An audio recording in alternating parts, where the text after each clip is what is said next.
Hi, my name is Len Brouwer. Please call me Len and welcome to my site. These are my methods that I have developed over many years of teaching so many people how to play both the piano and now keyboard. You can start now by listening to What a Wonderful World, played and sung by so many greats, especially Louis Armstrong, also known as Satchmo.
Once you have listened to it, you will realize that my arrangement and lesson is for anyone who is able to read music slowly.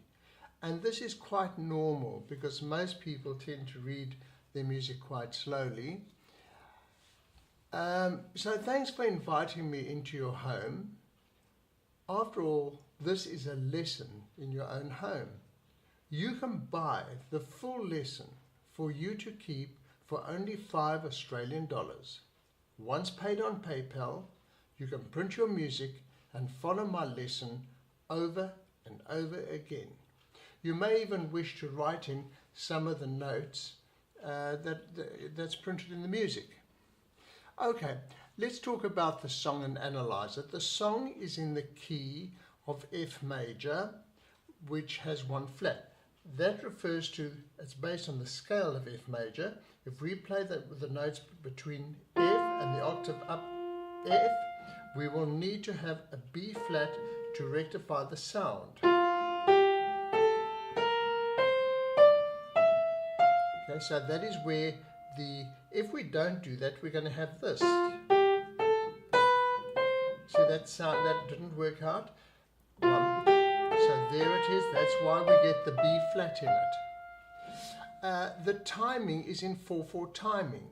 So it is the way it's been written, the way I've arranged it, you're playing 1 and 2 and 3 and 4 and as in half beats. Those notes that are joined together are half beats and they're counted 1 and 2 and 3 and 4 and.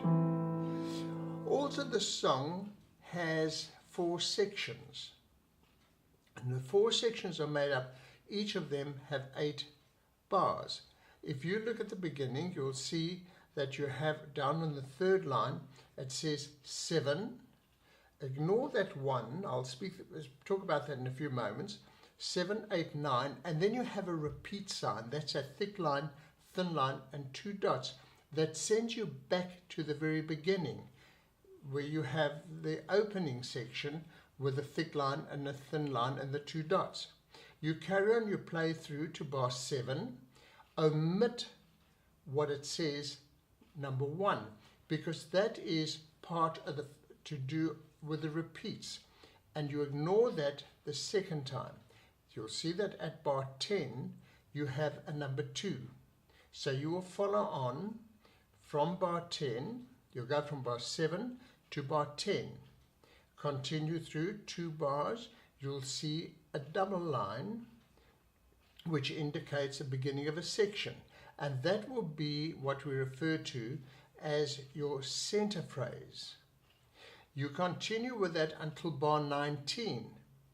19, at the end of 19, you'll see another double bar line, and that will introduce the last section. So when we go back and you play the melody, etc., that repeats. So we'll call that melody melody A. It'll repeat, and you'll do, and that's when you go down from number 7 to number 10. That will lead you on to what we call the center phrase, which we also refer to as section B, and that has a different melody. I'm now on bar 13. You continue with that until 19. When you get to bar 20, you'll recognize that the melody starts again. So that'll be back to A. So that's why we often refer to that as AABA, and that will be the roadmap.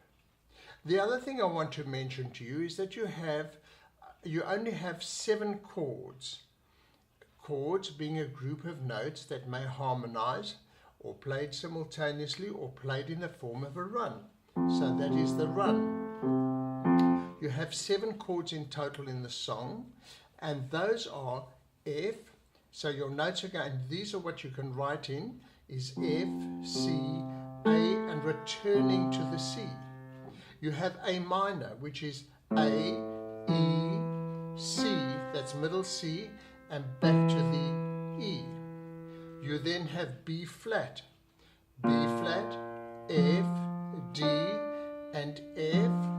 I just want to mention something about the B flat, because having the black note in it, you need to pivot, swing your hand to reach that D. And that will be the same thing with the next one, which is D flat. And you'll also have to, because it's quite a large stretch, so you pivot. You might want to practice that. So it's D flat, A flat, F, D flat. You also have the chord of A, which is A, E, C sharp, E, G minor, which is G, D, B flat, another pivot, and then you have C. Okay. Also remember that in bar 5, in the left hand, if you have a look at that, you'll notice that there's a C, and it's got a little noughts and crosses sign in front of it. That is the sharp sign. So instead of playing the C natural, you play the C sharp. You'll have a flat sign in bar 6, and that'll be with a chord of D flat. Those are those little B's next to it, just to remind you about that. And in bar 7, you'll have a natural sign in the left hand. It'll be G and the D. That natural sign just reminds you that the D flat is no longer, that D is no longer flat. And the last thing to mention to you is that right at the end, bar 26, you'll notice the word rel, R-A-L-L. That simply means that you're coming to the end and you get slower. Okay, so now you can see that my lessons will become easier, and my method makes them become easier as you try each new song. So thanks very much for trying, and I really hope that you enjoyed my piano lesson.